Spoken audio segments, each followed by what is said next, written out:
Hello दोस्तों, आप लोगों का सिग्मा ऑनलाइन कोचिंग इंस्टीट्यूट में बहुत बहुत स्वागत है। और हम जो है आपको पढ़ाएंगे क्या, केमिस्ट्री बीएससी फर्स्ट सेम की। तो पिछली क्लासेस में हम डिस्कस किए थे, आपसे क्या डिस्कस किए थे, आइए थोड़ा सा एक ब्रीफ डिस्कशन उसका हम क्या करते हैं कर लेते हैं। तो हम पिछली क्लास में आपके साथ डिस्कस किए थे, जैसे हमारी रेजोनेंस कंडीशन हो गई, ठीक, और रेजोनेंस की कैरेक्टरिस्टिक, इन सब के बारे में क्या किए थे, हम डिस्कशन किए थे। अब हम आपके साथ डिस्कशन क्या करेंगे। आपकी ये क्लास जो है वंडरवाल फोर्सेज पे आधारित है। किस पे है? वंडरवाल फोर्सेज की। हमारे वंडरवाल फोर्सेज क्या होते हैं, ठीक। तो आइए देरी ना करते हुए और आपका समय भी जाया ना करते हुए हम अपने टॉपिक पर चलते हैं, ठीक। तो हमारा टॉपिक जो है ये क्या है, वंडरवाल फोर्सेज। किसके बारे में अध्ययन करेंगे हम? वंडरवाल फोर्सेज में। तो वंडरवाल फोर्सेज कहने का आशय ये है कि जैसे ये सॉलिड है तो ये जो है, ये इसके जो अणु है, इसके मॉलिक्यूल्स हैं, ये सटे हुए हैं। ये सटे हुए हैं, किसके कारण सटे हुए हैं? इंटरमॉलिक्यूलर फोर्सेज की वजह से। तो इसमें प्रबल इंटरमॉलिक्यूलर बहुत फास्ट, जिसे कह सकते हैं हम कि बहुत प्रबल इंटरमॉलिक्यूलर फोर्सेज इसमें लगे रहते हैं, ठीक। और उसकी जो सॉलिड की अपेक्षा लेस इंटरमॉलिक्यूलर फोर्सेज होते हैं इसमें, ठीक। ये जो इंटरमॉलिक्यूलर फोर्सेज यही कहलाते हैं, इसके बीच के गए ये एक दूसरे से इंटरमॉलिक्यूलर फोर्सेज के द्वारा अट्रैक्ट रहते हैं, ठीक। वैसे जो है इसमें बहुत ज़्यादा इंटरमॉलिक्यूलर फोर्सेज होते हैं। तो उसी वजह से सॉलिड के अणु क्या होते हैं, एक दूसरे से चिपके रहते हैं, ठीक। और सॉलिड से कम लिक्विड का इंटरमॉलिक्यूलर फोर्सेज होता है। और जो गैस का इंटरमॉलिक्यूलर फोर्सेज होता है, गैस का इंटरमॉलिक्यूलर फोर्सेज, गैस का इंटरमॉलिक्यूलर फोर्सेज, तो ये इंटरमॉलिक्यूलर फोर्सेज की वजह से बंधे होते हैं। इंटरमॉलिक्यूलर फोर्सेज इसे भी कह सकते हैं इंटरमॉलिक्यूलर फोर्सेज, ठीक। तो इसमें जो ये होते हैं, ये कहलाते हैं हमारे इंटर मॉलिक्यूलर फोर्सेज, ठीक। तो हमारे ये क्या कहलाएंगे? Intermolecular forces. तो वही कह रहा है कि intermolecular forces are the force of attraction and repulsion between interacting particles. कहने का आशय ये है कि जो हमारे इंटरमॉलिक्यूलर फोर्स होते हैं are the force of attraction. क्या होते हैं? वो फोर्स ऑफ अट्रैक्शन होते हैं। मतलब कि एक दूसरे को आकर्षित करने का बल होता है। और अंतराण्विक बल, जिसे हिंदी में कहते हैं कि अंतराण्विक बल हमारे जो होते हैं वो फोर्स ऑफ अट्रैक्शन होते हैं। वह बल जो अपनी तरफ क्या करता है, आकर्षित करता है, एंड रिपल्सन जो प्रतिकर्षित करता है, मतलब ढकेलता है। बिटवीन इंटरेक्टिंग पार्टिकल्स, वह पार्टिकल जो उसमें भाग लेता है, ठीक।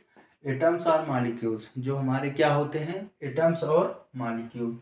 द अट्रैक्टिव इंटरमॉलिक्यूलर फोर्सेज, यही जो आकर्षित करने वाले इंटरमॉलिक्यूलर फोर्सेज होते हैं वो क्या कहलाते हैं, वो हमारे क्या कहलाते हैं, उसे हम कहते हैं van der Waals forces, known as van der Waals forces. तो यही क्या होते हैं, हमारे वंडरवाल फोर्सेज होते हैं।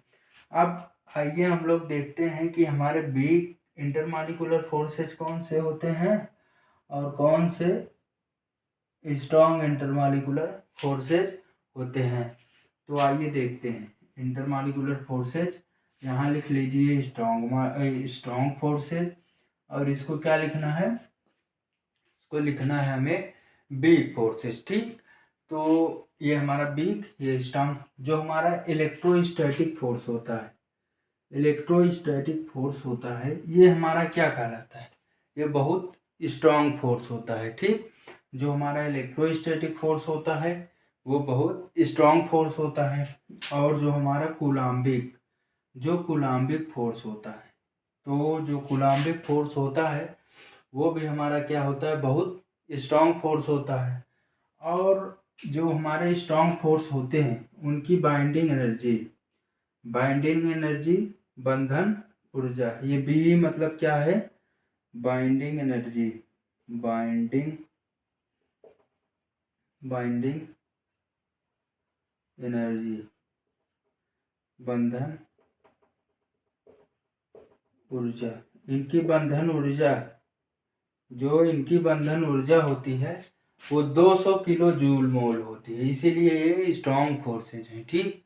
लेकिन इसकी बंधन ऊर्जा क्या होती है? इसमें बिग फोर्सेज में हमारे जो वंडरवाल फोर्स होते हैं, जो वंडरवाल फोर्स कहलाते हैं, वो हमारे बिग फोर्सेज होते हैं। और इसकी बाइंडिंग एनर्जी 8 से 40 किलो जूल पर मोल होती है, ठीक। तो कहने का आशय ये है कि आप ये समझिए, स्ट्रॉन्ग फोर्सेज हमारे इलेक्ट्रोस्टैटिक, कूलाम्बिक फोर्सेज और binding energy 200 kilo joule mole. और बी फोर्सेज में वंडरवाल फोर्सेज और बाइंडिंग एनर्जी इसकी 8 से 40 किलो जूल। अब जो टाइप्स ऑफ वंडरवाल फोर्सेज, जो हमारे वंडरवाल फोर्सेज होते हैं उनका प्रकार हम पढ़ेंगे कि वो कितने प्रकार के होते हैं। तो जो वंडरवाल फोर्सेज होते हैं वो मेनली हमारे 4 प्रकार के होते हैं। तो इसको करने से पहले, नहीं तो आप कर लीजिए, उसके बाद एक शॉर्ट डेफिनेशन हम दिखाएंगे। तो अभी आप देख लीजिए हमारे क्या वंडरवाल फोर्सेज के बारे में। तो ये हमारे टाइप्स ऑफ वंडरवाल फोर्सेज के बारे में हम यहाँ पे चर्चा कर रहे हैं, ठीक। तो जो हमारे टाइप्स ऑफ वंडरवाल फोर्सेज होते हैं, डिस्पर्सन, DISPERSION, और लंदन फोर्सेज, डिस्पर्सन और लंदन फोर्सेज, जिसे हम मोनोपोलर, ये फोर्सेज कैसे होते हैं? मोनोपोलर होते हैं। और डाइपोल फोर्सेज, ये कैसे फोर्सेज होते हैं? पोलर फोर्सेज ये होते हैं। और इंड्यूस डाइपोल फोर्सेज, जो हमारे इंड्यूस डाइपोल फोर्सेज होते हैं वो क्या होते हैं? पोलर नॉन पोलर होते हैं। क्या होते हैं? Induce dipole forces polar non polar होते हैं, ठीक। अब क्या है कि अब जैसे हमारा है हाइड्रोजन बॉन्ड, जो हमारे हाइड्रोजन बॉन्ड होते हैं वो क्या कैसे होते हैं? उनकी बाइंडिंग एनर्जी 10 से 100, क्या है? 10 से 100 किलो जूल पर मोल होती है। जो हमारे हाइड्रोजन बॉन्ड होते हैं उनकी बाइंडिंग एनर्जी क्या होती है? 10 से 100 किलो जूल मोल होती है। तो अब जो हम पढ़ेंगे, एक हमारा छोटा सा टॉपिक है, वो है हमारा क्या कि आयंस डाइपोल फोर्सेज। क्या है हमारे आयंस डाइपोल फोर्सेज क्या होते हैं? तो आप लोग इसका स्क्रीनशॉट ले लीजिए, उसके बाद हम आयंस डाइपोल फोर्सेज को आपको बताते हैं। उसके बाद वीडियो क्लास आपकी जो है